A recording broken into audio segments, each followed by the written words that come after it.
आज सब स्ट्रॉबेरी का रौला ही है। बेसिकली जो स्ट्रॉबेरी यहाँ पे जिसकी जड़ों से ही उगती है, ये जड़ों से वैसे तो अच्छी अगर स्ट्रॉबेरी का बीज से भी उग सकती है, लेकिन यहाँ पे तो जड़ों के निज़ाम है। मसला पता क्या है? मसला है कि किसी भी फील्ड में कोई काम नहीं हुआ। हम किस किस फील्ड को पकड़ें, किस को क्या करें।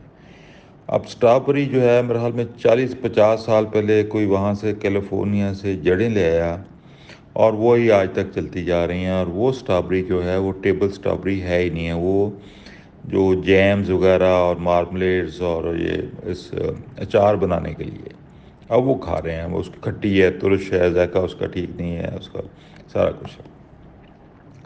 अब जो लेटेस्ट स्ट्रॉबेरी है उसको हम स्ट्रॉबेरी नहीं कहते, उसको कहते हैं एवरबरी।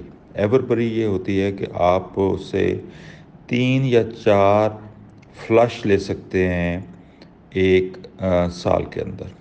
यानी कि ये नहीं है कि ये 2 हफ्ते के लिए स्ट्रॉबेरी आई पर पूरे साल के अंदर 2-3 हफ्ते के लिए और फिर गायब।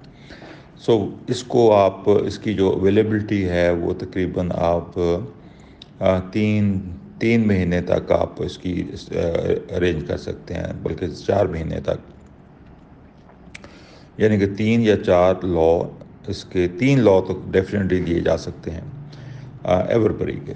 सो पहली बात तो यह है कि एवरबरी क्या वहाँ से मंगाना चाहिए। अगर नहीं वहाँ से आता तो यहाँ पे जो मेट्रो वगैरह से बाहर से इम्पोर्टेड स्ट्रॉबेरी आ रही है उस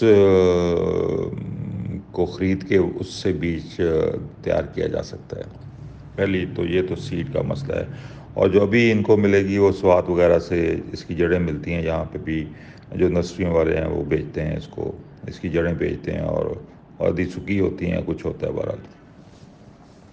अब इसके लगाने के लिए इसकी कई किस्म के पौधे हैं। यानी कि कोई छोटे झाड़ी बनाता है, कोई बड़ी झाड़ी बनाता है। बहरहाल जो स्टैंडर्ड रेट है कि हम बेड्स के ऊपर तकरीबन 3 या 4 लाइनें लगा सकते हैं, डिपेंडिंग कि वैरायटी कौन सी है।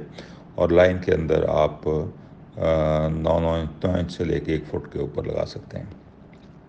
मल्च करना इसको इंतहाई ज़रूरी है। मल्च पे यानी कि पूरी पिकनिक की जो प्रेपरेशन है वो करने के बाद बेड्स बनाएं, बेड्स को पानी लगाएं, पानी लगा के ऊपर उसके मल्च अच्छी तरीके से बिछाएं। और बिछाने के बाद बत्तर जब सारे बेड के अंदर आराम से पौधा चला जाए तो उस वक़्त फिर इसको ट्रांसप्लांट करें या इसकी जड़ें लगाएं जिस फासले पे मैंने अर्ज़ किया है। इसको कोई किसी किस्म की खाद डालने की ज़रूरत नहीं है और किसी किस्म की कोई स्प्रे करने की ज़रूरत नहीं है। यहाँ पे प्रॉब्लम यह है कि ये तकरीबन रोज़ स्प्रे करते हैं स्ट्रॉबेरी को, और ये जहर के अलावा कुछ भी नहीं है यहाँ पे स्ट्रॉबेरी। पिछले साल मेरे बहुत करीबी अजीज़ का पूरा टब्बर जो था वो हॉस्पिटल पहुँच गया स्ट्रॉबेरी खाने के बाद। सो रोज़ जो चीज़ स्प्रे होगी तो उसका क्या हश्र होगा।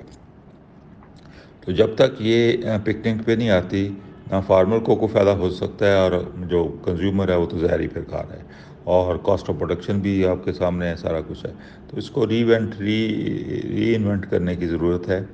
और ये मेरी एक्सप्लेनेशन है स्ट्रॉबेरी के बारे में। बहुत शुक्रिया।